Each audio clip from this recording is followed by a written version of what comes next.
Our presenters today are Jeff Tershman, Matt Snyder, and Mike Piper. Matt is a senior project manager with 20 years of experience, 20 plus years of experience, and he works extensively with municipal, state, and federal organizations to meet regulatory requirements for stormwater and erosion control. Jeff is a vice president and regional practice leader for our geospatial solutions group with 20 plus years of experience. And then Mike is a practice leader for our natural resources group with 23 years of experience. Keep in mind that you can ask questions during this presentation. If you have any questions, please use the Q&A button down below to ask them. We'll try to answer some of the questions in writing as the webinar goes on, and we will try to provide responses for the rest of the questions during the brief Q&A session at the end. With that, I'll turn it over to Jeff. Hello, everyone. As we begin, I wanted to start with a discussion about our purpose statement. As advertised, this discussion today will focus on stormwater management crediting and compliance, and we'll cover this from the perspective of program management. We'll discuss general requirements of compliance as it pertains to how to both quantify the credit that a stormwater facility or a BMP is providing, as well as we'll look at some innovative approaches for methods to use data and technology to capture additional BMPs and quantify their treatment. We'll then spend a little bit of time talking about monitoring, inspection, and ultimately data management. So over the course of today's webinar, which will take about an hour, you'll have the opportunity to earn the PDH of 1 hour, and this will be a seminar/workshop environment where questions are encouraged. Now, our learning objectives, I just wanted to highlight a few. We have the expectation that we'll cover both MS4 best management practices from the standpoint of understanding their impervious surface restoration or treatment, as well as any TMDL load reductions that are provided by the facilities. We'll look at ways to explore the documentation that existing stormwater management controls may have, and documentation that can be prepared in order to quantify that treatment. We will explore the innovative approaches that can be used to capture additional treatment, and then we will consider program management aspects such as the cost-benefit analysis for investments, the adaptive management strategies and techniques, as well as strategic planning. So in order to make the webinar a bit more cohesive, we prepared this diagram, which we will continue to refer back to throughout the course of today's webinar. As you can see, there are different sectors along this process, and it defines the steps that we will go through. As we begin, you can see at the top, there's a business need and a driver to this approach, and we will explore that. And then we'll move into information gathering and evaluation. We'll then look at existing inventory and treatment quantification. We'll talk about ways to capture additional assets and quantify their associated treatment.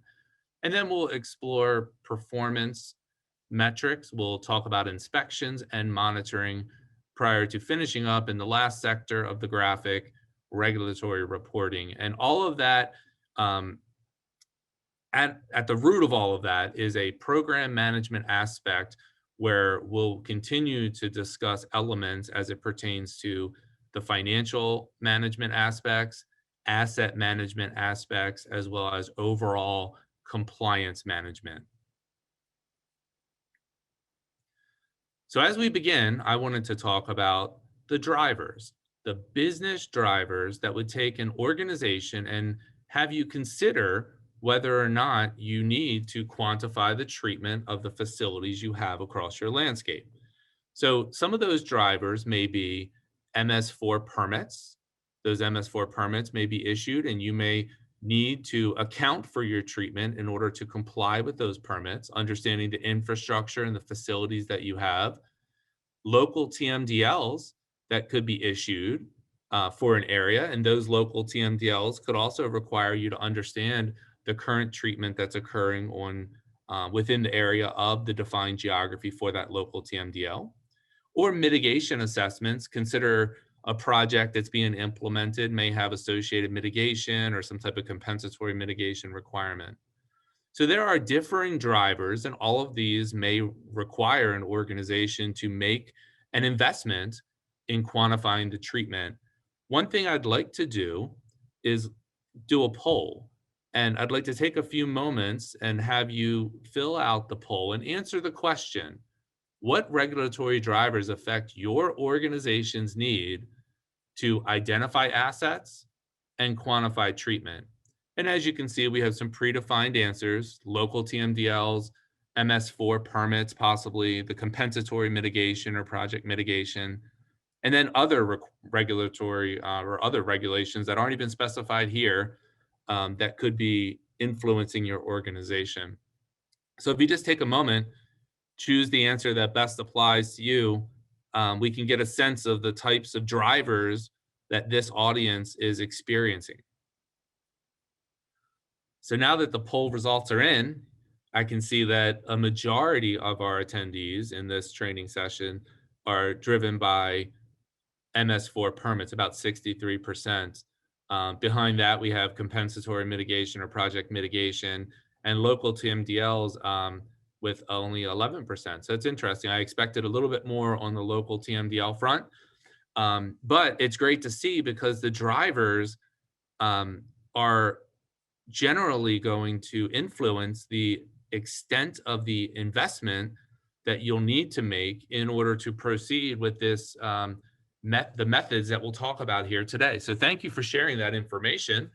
I wanted to spend a moment talking about, if you are in the need of performing a quantification of your treatment, then it's got to start somewhere. And usually what we see is a wide spectrum of maturity across a client.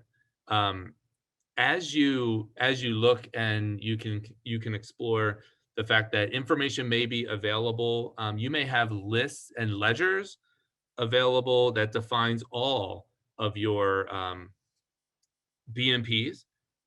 You may know exactly where they are, what they are, and to what treatment they provide. That's unusual. You may know what you have, but maybe not exactly where it is. Sometimes you can show that information on a map.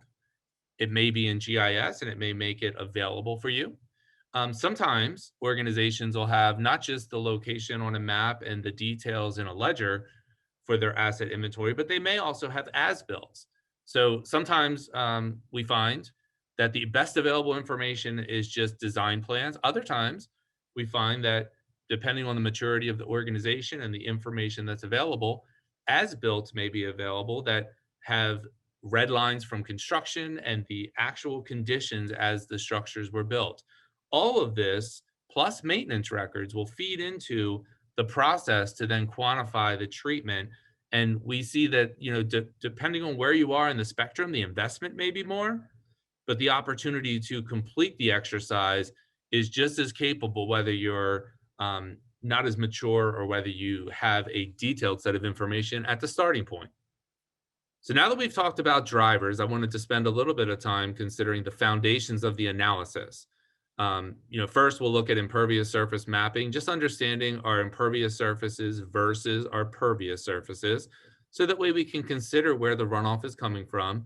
Of course, asset inventories are important. We want to know what BMPs we have, what type, and as well as where they're located, because that'll help us to understand the basis for the quantification that would need to occur. The treatment determination, we understand, is localized to the regulatory guidelines of any specific jurisdiction. So as you proceed to go through this process, of course, the fundamental drivers will be the treatment requirements as determined by local regulatory guidelines. But you can quantify the treatment and, of course, perform your own assessment and analysis based on the information that you can summarize. So the things that we'll talk about today and that we'll show you can apply nationwide depending on the area that you're in. Now, programmatically, you have to consider there are various constraints, we'll call them, that will impact your ability to move forward with this. Initially, you have to consider cost and funding.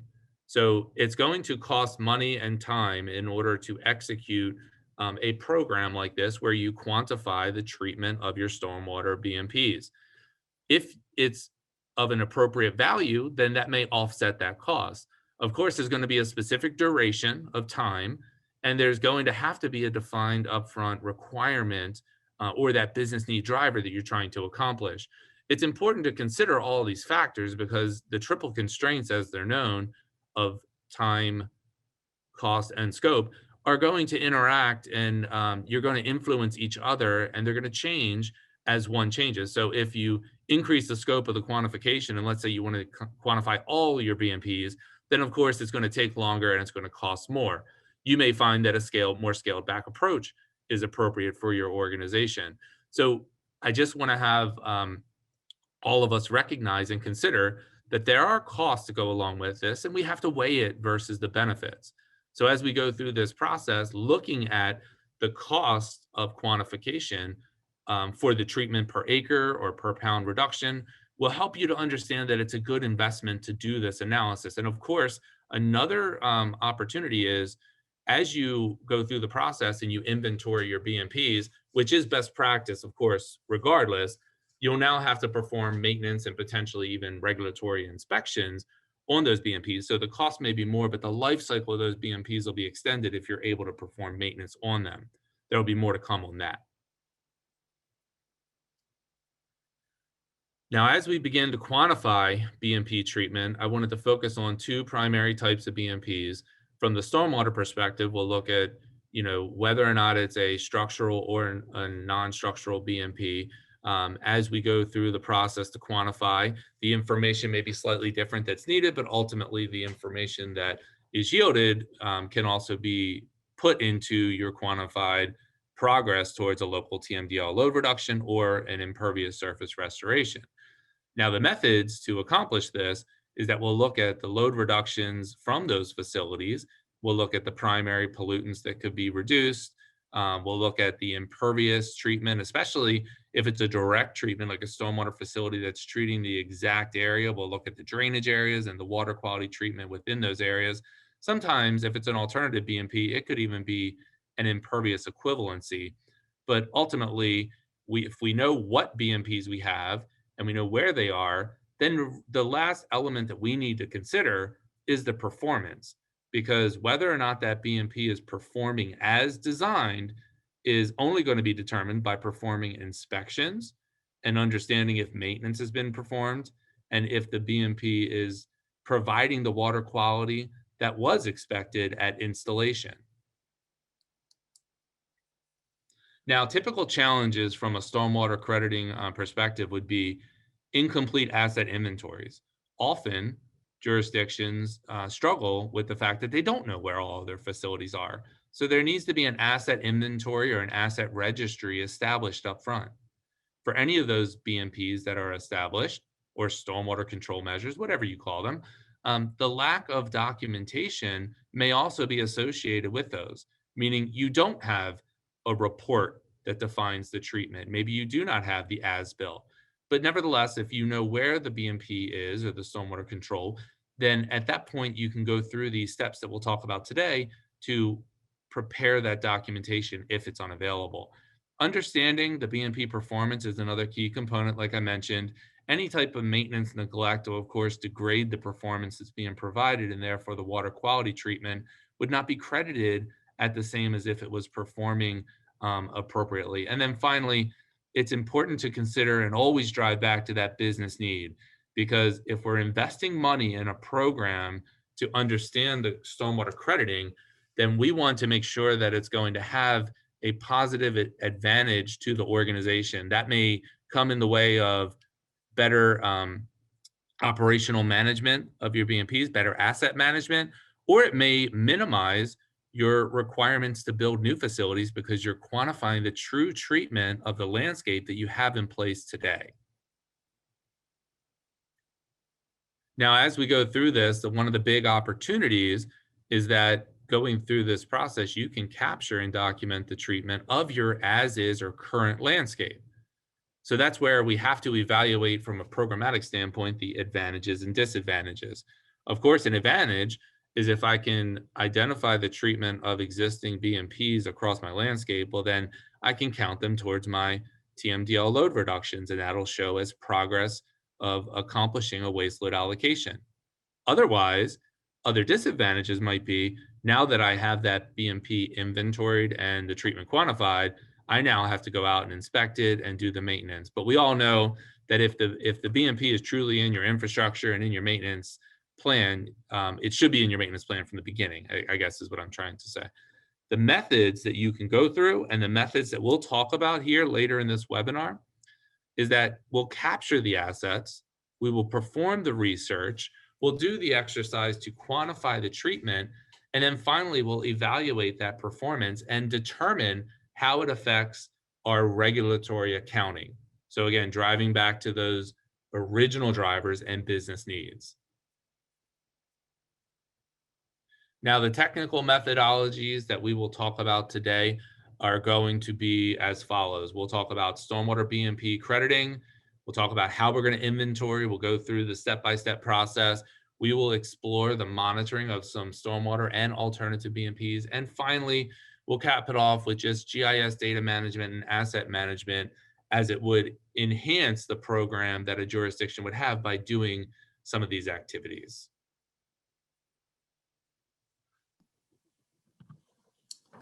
Thank you, Jeff. So how is credit quantified? It is typically quantified in one of two ways: impervious surface restoration and total maximum daily load reductions. Impervious surfaces reduce or eliminate the ability of stormwater runoff from filtering naturally through vegetation and infiltrating into the soil.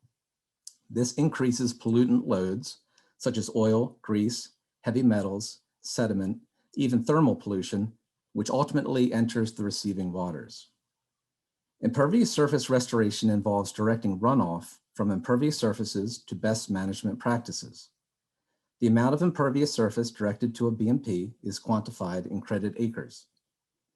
A TMDL is the maximum amount of a particular pollutant that would not degrade minimum water quality standards of the receiving waters. In Maryland, nitrogen, phosphorus, and total suspended solids are the main pollutants targeted for reduction. BMPs can be structural, such as wet ponds, infiltration basins, and bioretention facilities, or non-structural, such as tree planting areas, or directing the runoff over gradually sloped pervious areas to promote natural filtering and infiltration. BMPs capture the stormwater runoff, promote sediment settling, filtering, and infiltration, and reduce the pollutants leaving the BMPs. So now that we understand what is driving the effort to quantify crediting for stormwater BMPs, we can now move into the information gathering and evaluation stage.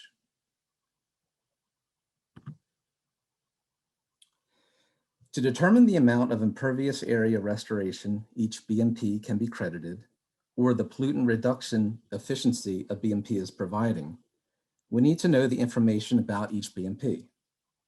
First, we generate an up-to-date inventory of all the existing BMPs within a jurisdiction.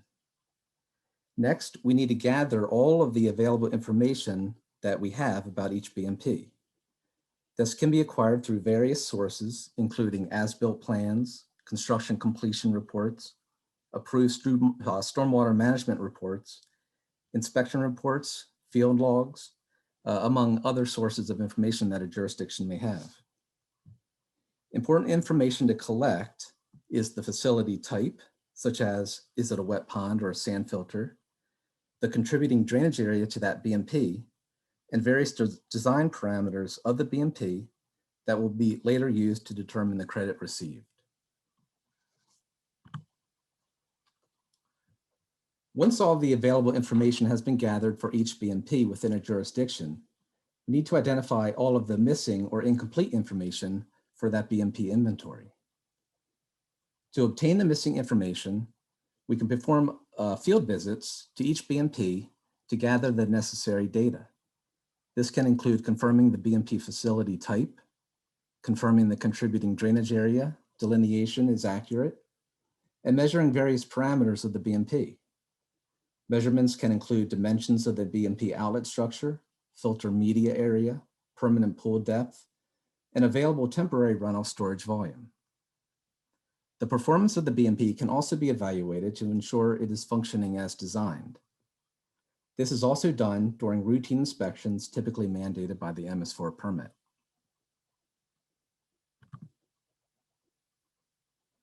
So now that we have gathered all the available information from existing records and filled in any missing information through field evaluation, we can now begin to quantify the treatment provided by a jurisdiction's existing BMP inventory.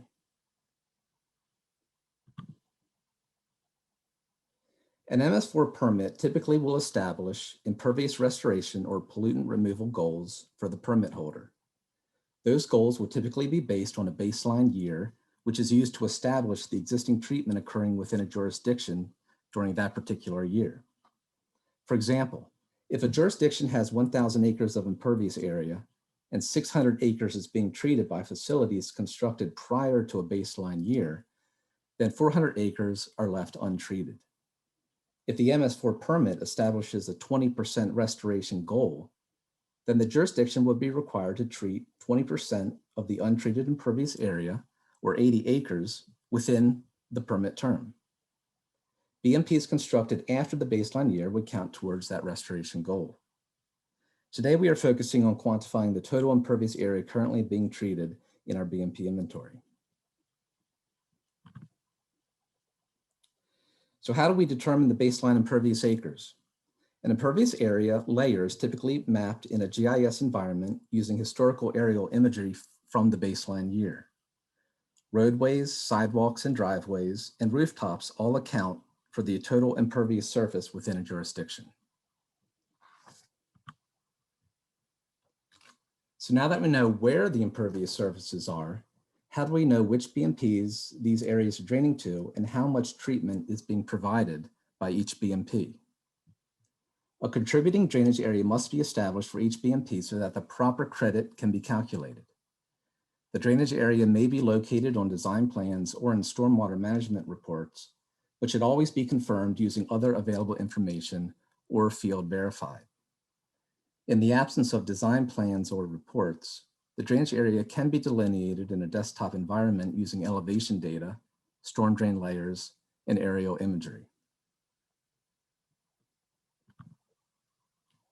Regardless of how the drainage area was obtained, field verification of the drainage divides is important, particularly in more urban environments where there may be incomplete storm drain mapping or recent development not accounted for in original design plans or reports. Nested drainage areas are also important to keep in mind, as it is important not to double count impervious area that is being treated. In scenarios where a BMP may drain to another downstream BMP, the correct accounting method should be used to properly quantify a treatment train of BMPs. In the nested drainage area example on the lower right here, several median grass swales are draining to a pond downstream.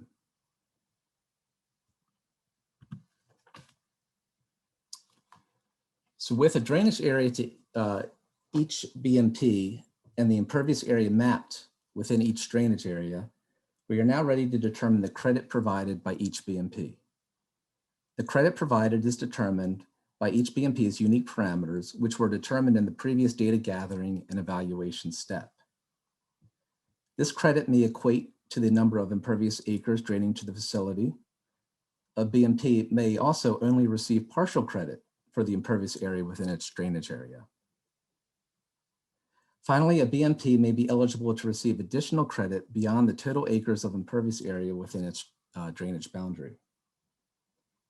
The BMP facility type will ultimately determine how the treatment volume is calculated or will determine the pollutant removal efficiency for that BMP. In addition, some BMP facility types may not be eligible to receive treatment credit at all. These may include dry ponds and BMPs designed solely for peak discharge management rather than water quality treatment. The physical volume provided within a BMP may also determine the credit received for each BMP. This treatment volume may be in the form of a permanent wet pool or temporary storage volume provided above the filtering or infiltration surface, or may be provided as extended detention volume above a permanent wet pool, depending on your local regulatory requirements. These local design standards may factor into the treatment credit provided. Depending on the existing design regulations at the time that BMP was designed, approved, and constructed, may also determine how the treatment volume is calculated.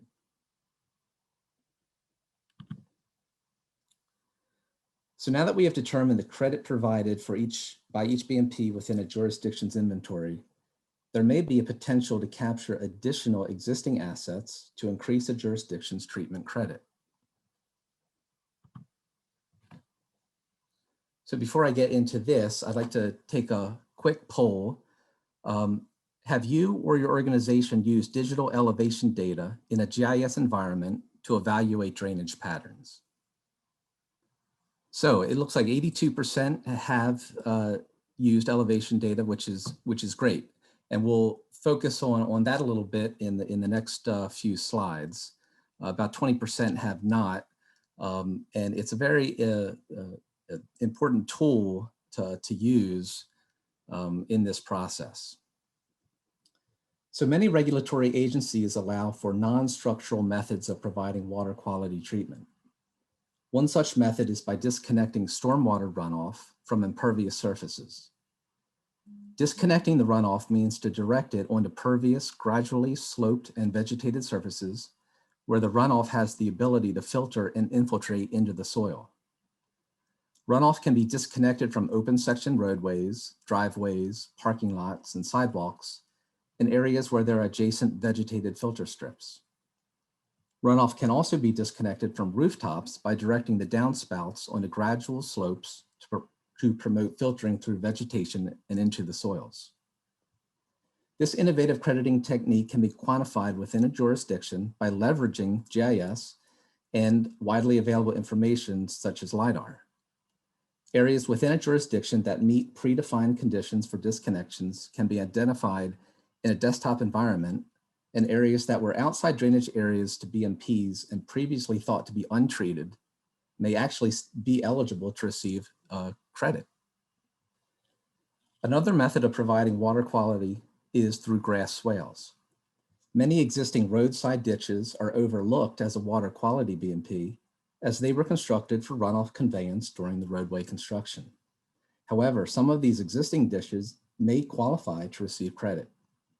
Again, by leveraging GIS analysis and available information such as LiDAR and aerial imagery, locations where swales exist adjacent to roadways can be identified in a desktop environment.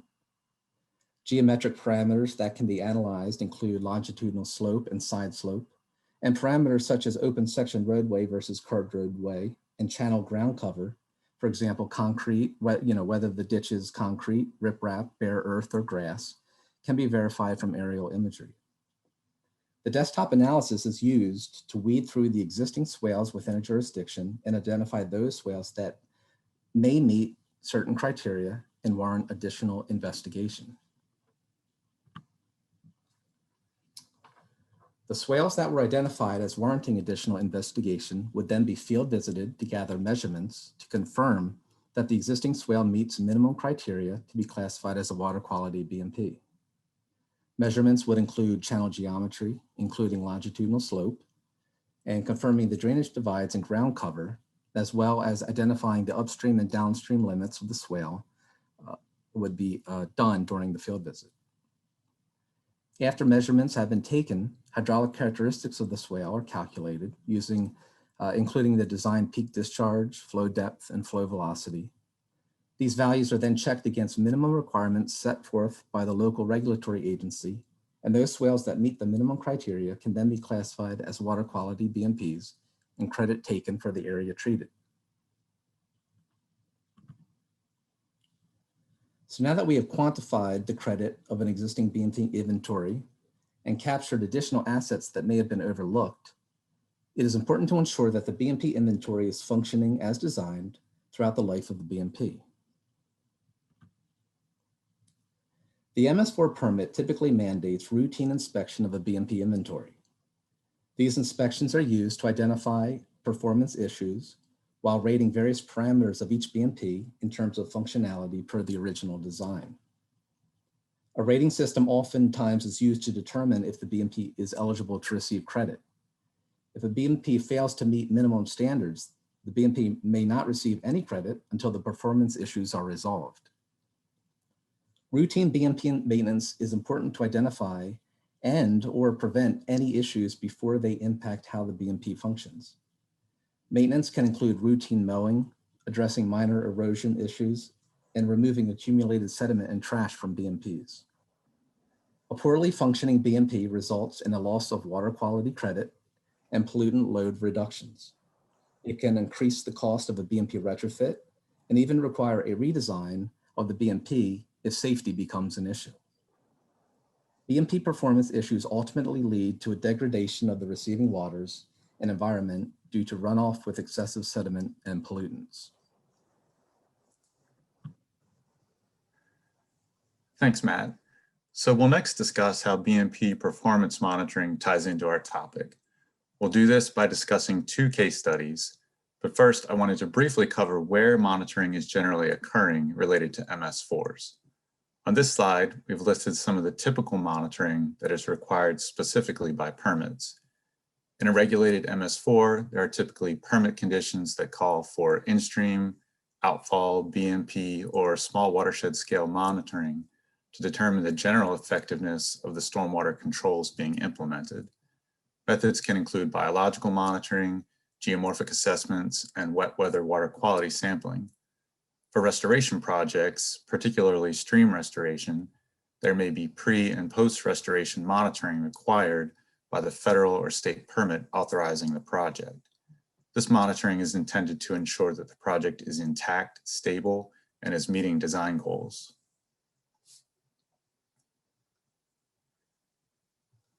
The case studies we'll present today fall more on the voluntary monitoring side and are focused on BMP performance with both existing facilities and restoration projects. For any organization with a stormwater management program, you want to know that your individual BMPs are functioning as you intended and that collectively you're getting the treatment you need. Monitoring existing BMPs and restoration projects can be conducted to verify pollutant load reductions. This can include basic required routine inspections that Matt was mentioning that simply verify the assumed credit that is given for the BMP for its type and size, and can also include more intensive BMP monitoring to determine the performance at a site-specific scale. Results of the monitoring, as we'll see in our case studies, will help managers prioritize restoration strategies and site selection. And so we'll do another poll here to see what type of monitoring your organizations are taking part in. So choose all that apply from the choices here that include BMP performance monitoring, biological sampling, stormwater, such as wet weather, water quality sampling, geomorphic assessments, and pre and post restoration monitoring. All right, so it looks like the results are in. And that's encouraging, 74% BMP performance monitoring. That's great to see. It gives us a chance to see how many biologists might be on the call as well. We've got 46% there, and a pretty good mix actually across all of the categories that were presented here. So that's great to see. So in our first case study, stormwater managers recognized that they had a population of older dry ponds that were built in the 70s, 80s, and 90s that over time developed wetland conditions within the base of the facility. The conditions met the hydrologic, soil, and vegetation criteria as functional wetlands and had characteristics of shallow marsh, emergent wetland, and even forested wetland systems. These were termed self-converted ponds as there was no retrofit conducted to modify the condition. We have examples here in the photos of a standard dry pond with managed turf in the pond bottom versus an example of a self-converted facility at the top that is converted to wetland. And you can see the hummocky wetland vegetation that has developed. So the natural question looking at this population of facilities was, how are these self-converted ponds performing? So a study was initiated to try and figure this out. The goals of the study were to determine removal efficiencies for nitrogen, phosphorus, and sediment of self-converted dry ponds, which are the study sites, compared to unconverted dry ponds, which would be the control group. A study outcome was to potentially provide evidence for crediting re-evaluation for these BMPs in the Chesapeake Bay restoration and MS4 compliance frameworks.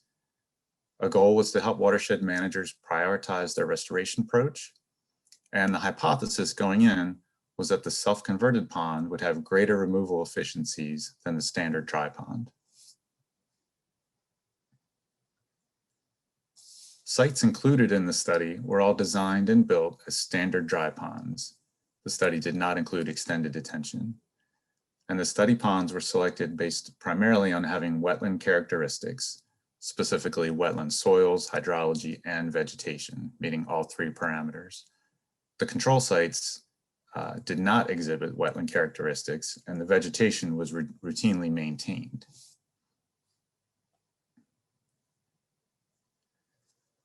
I won't go into a lot of detail on the specifics of the methods, but we'll cover it briefly here. Each site was sampled over the course of a year, collecting 8 storm events at each facility, as well as collecting base flow samples if base flow was present. Water quality samples were analyzed for nitrogen, phosphorus, and total suspended solids. Each inlet and outlet at the ponds were fitted with discharge gauging equipment, as seen here in the top photo, so that pollutant concentrations could be converted to loads.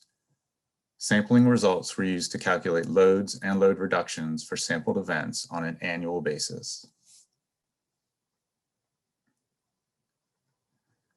So onto the results. Once all the loads were calculated, the results were compared between the study and control sites for the overall reduction efficiency represented here as a % reduction. The top of the table in blue highlighting are the final study results for the control and study groups. We see that the self-converted sites did perform better than the standard dry pond, 18% versus 23% for total nitrogen, 28 versus 47% for total phosphorus, and 53 versus 60% for total suspended solids. More importantly for managers is the comparison against the rates being credited in the Bay program, which are shown here in orange. We see that both the control ponds and the self-converted facilities perform better than the standard dry detention rates of 5, 10, and 10%, and performed at rates much closer to those being credited for extended detention facilities and the wet pond wetland category. The image on the right shows a portion of the data in a more graphical form. We see that the green bar representing the self-converted ponds and the light blue bar for the controlled dry ponds both exceed the Bay program's dry pond reduction efficiency.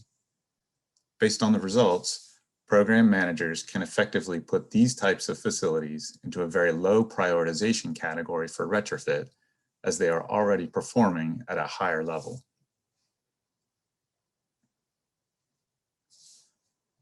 Our next example is a stream restoration project that was monitored to determine the pollutant removal provided by the restoration.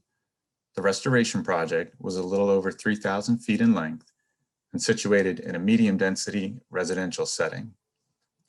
These pre-restoration photos show the condition of the stream with severe bank erosion, heavy sediment load and in-stream sedimentation, and damage to infrastructure. The next 2 slides show the site in the very first few years following restoration. Restoration methods included a nested V-shaped channel to provide proper sizing for base flow, step pools and riffle grade controls for bed stability, floodplain benching, and revegetating the bench and overbank zones.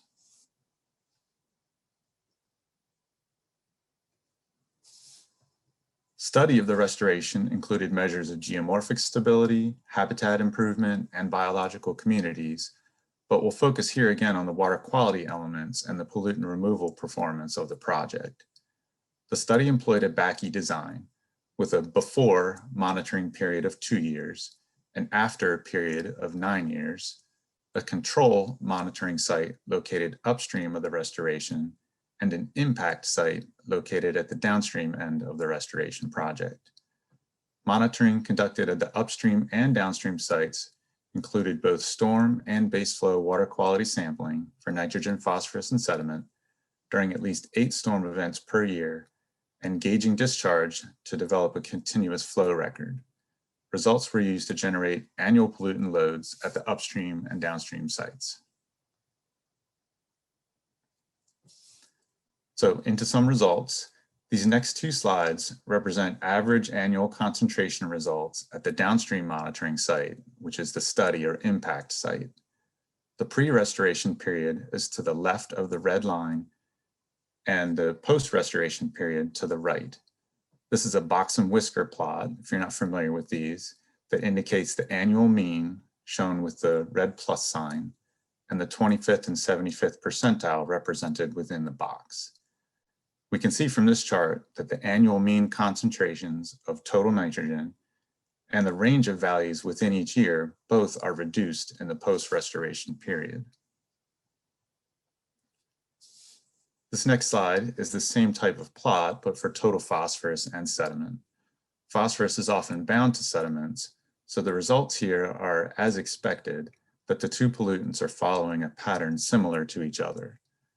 Both have particularly high concentrations in the second pre-restoration year, and then lower concentrations overall in the post-restoration period. The researchers then applied measured discharge to the concentration data and developed loads at both the upstream site, which is shown here in blue, and the downstream site, which is shown in red. We see across each chart that loads at the upstream site, which is the control, remain relatively stable when comparing pre- and post-restoration results. This is expected since no changes occurred in the drainage area to the upstream site during the study. We also see that the loads to the downstream site are much lower between pre and post. This tells us that the stream itself was the major contributor of these pollutants, and that the stream restoration project was successful at reducing the load significantly. And then a few conclusions to wrap up our monitoring discussion. These studies and others like it demonstrate that monitoring does work, but it does require a large investment to do it correctly with enough time and replication to get a significant result. And it does require foresight and upfront planning to identify a project and develop the sampling design with enough lead time. With those elements in mind, this type of intensive monitoring is likely best used for new or innovative methods that you'd like to understand better, or to study a BMP that you are implementing widely and want to really understand its effectiveness. These studies have been successful in verifying performance, allowing program managers to demonstrate load reductions, and allow for a data-driven prioritization of restoration measures. So as we progress through the process and some of the technical methodologies discussed by both Matt and Mike, I wanted to circle back now and talk about regulatory reporting as well as the data management aspect. So to start, as a major outcome of the processes that we just discussed, a wealth of information could have been captured. So the organization needs to find a way to instill that information in a database, preferably a GIS-centric database, where that information can be stored, managed, and maintained over time. That would include coupling it with additional information that you may have if you're planning to build new BMPs to support compliance with local TMDLs or any type of permit requirement. Then you may want to collect that information all the way from site selection and your planned BMPs through construction.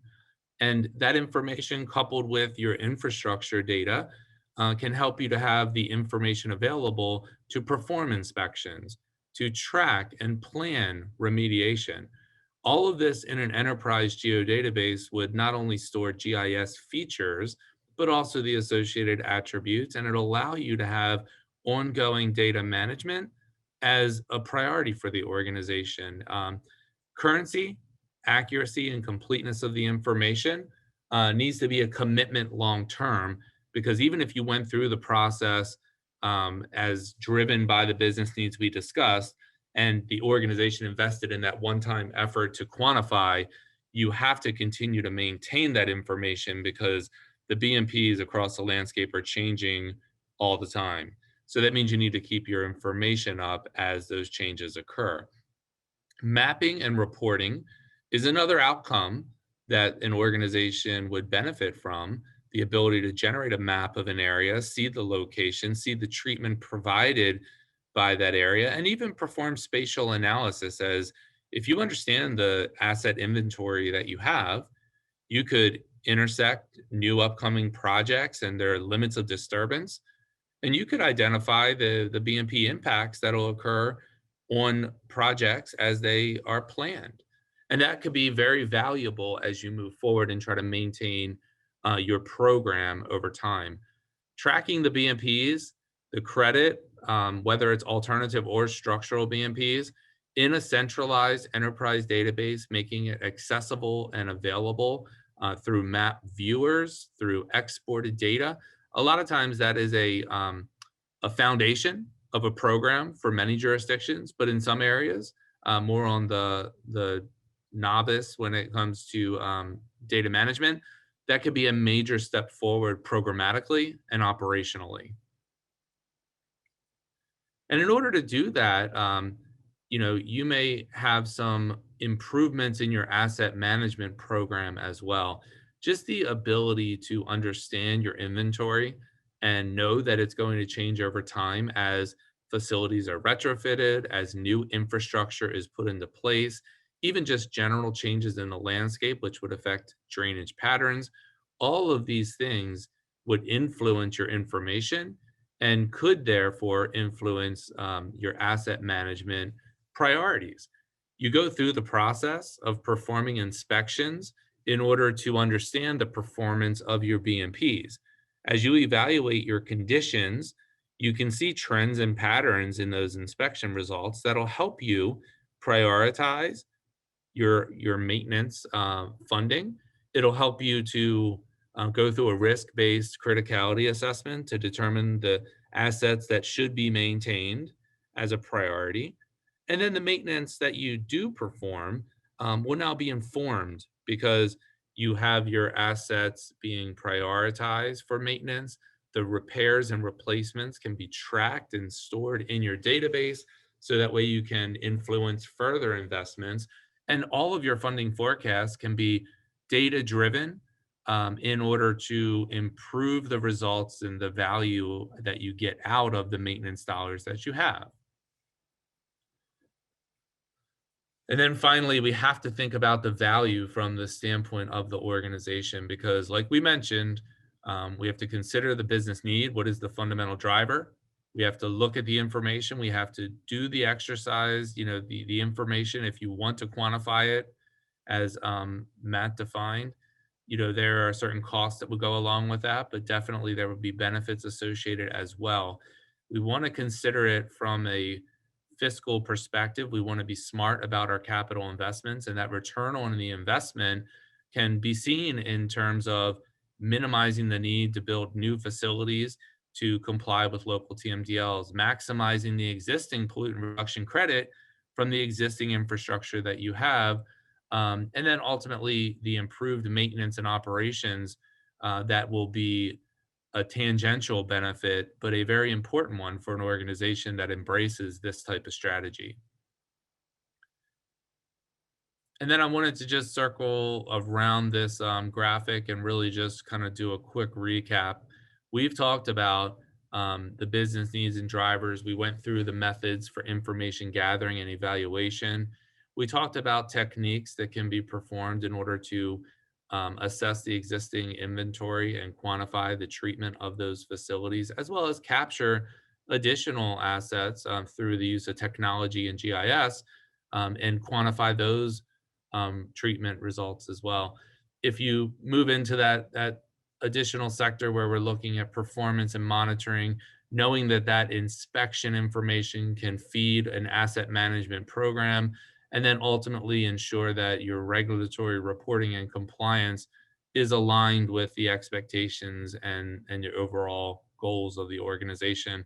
Again, we talked a lot about this from a program management standpoint as well as a technical standpoint. Hopefully you were able to take something away from this webinar as it relates to fiscal or financial management aspects, asset management aspects, or even the compliance management aspects. But all of these steps that we laid out today, while they're cohesive in their nature and their flow, they're also could be explored in a one-off. If you want to just explore your existing inventory, you may be able to just do one or two of these activities and still be successful. So I think that's the advantage of what we were able to discuss today.